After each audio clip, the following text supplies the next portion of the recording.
Alice sat on a river bank on a warm summer day, drowsily leaning over her sister's shoulder, when she catches sight of a white rabbit in a waistcoat running by her. The white rabbit pulled out a pocket watch, exclaimed that he's late, and popped down a rabbit hole. Alice followed the white rabbit down the hole and comes up on a great hallway lined with doors. She finds a small door that she opened using a key she discovered on a nearby table. Through the door, she finds a bottle marked "Drink Me" and downs the contents.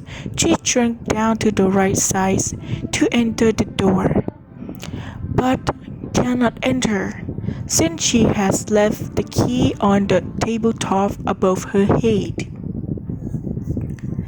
Alice discovers a cake marked "Eat Me," which causes her to grow to an inordinately large height. Still unable to enter the garden, Alice begins to cry again, and her giant tears form a pool at her feet. As she cried, Alice turned and fell into the pool of tears. The pool of tears becomes a sea.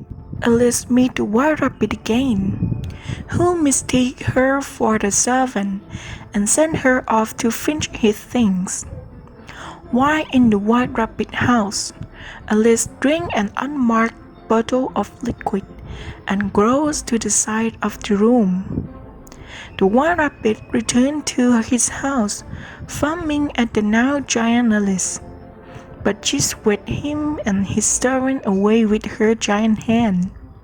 The animals outside try to get her out of the house by throwing rocks at her, which inexplicably transform into cake when they land in the house. Alice eats one of the cake, which causes her to shrink to a small size.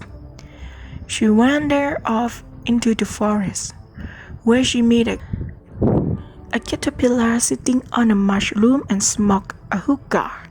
The caterpillar and Alice get into an argument, but before the caterpillar crawls away in disgust, he tells Alice in different parts of the mushroom will make her grow or shrink. Alice takes a part of the mushroom and her neck stretches above the tree. A pigeon sees her and attacks, deeming her a serpent and hungry for pigeon egg. Alice eats another part of the mushroom and shrinks down to a normal height. She wanders until she comes across the house of the Duchess. She enters and finds the Duchess, who is nursing a squealing baby, as well as a green Cheshire cat. Alice let the pig go and re-enter the forest, where she meets the Cheshire cat again. The Cheshire cat explains to Alice that everyone in Wonderland is mad, including Alice herself.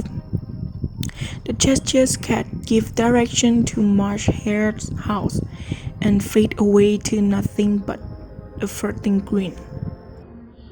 Alice travels to the Marsh Hare house to find the Marsh Hare, the Mad Hatter, and the Dormouse having tea time together.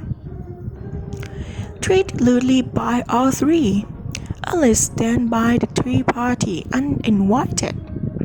She learns that they have wrong time and are trapped in perpetual tea time.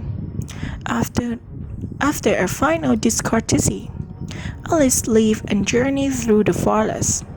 She finds a tree with a door in its side and travels through it. After saving several gardeners from the temper of the Queen of Hearts, Alice joins the Queen in a strange game of croquet. The croquet ground is hilly.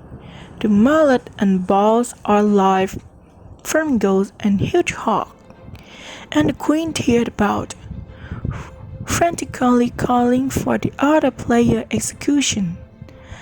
Amidst this madness, Alice bumped into the gesture cat again, who asked her how she is doing. The King of Hearts interrupted their conversation and attempted to bully the gesture cat, who impudently dismissed the king. The king took offense and arranged for the gesture cat's execution, but since the gesture cat is now only a head floating in mid-air, no one can agree on how to behave it. The Knave of Hearts then trial for stealing the Queen Hearts. The King of Hearts leads the proceeding, and various witnesses approach the stand to give evidence. The Mad Hatter and the cook both give their testimony, but none of it makes any sense. Interpretation. The Queen becomes furious with Alice and orders her beheading. All of a sudden, Alice finds herself awake on her sister's lap, back at the riverbank. She tells her sister about her dream and goes inside for tea as her sister ponders Alice's adventures.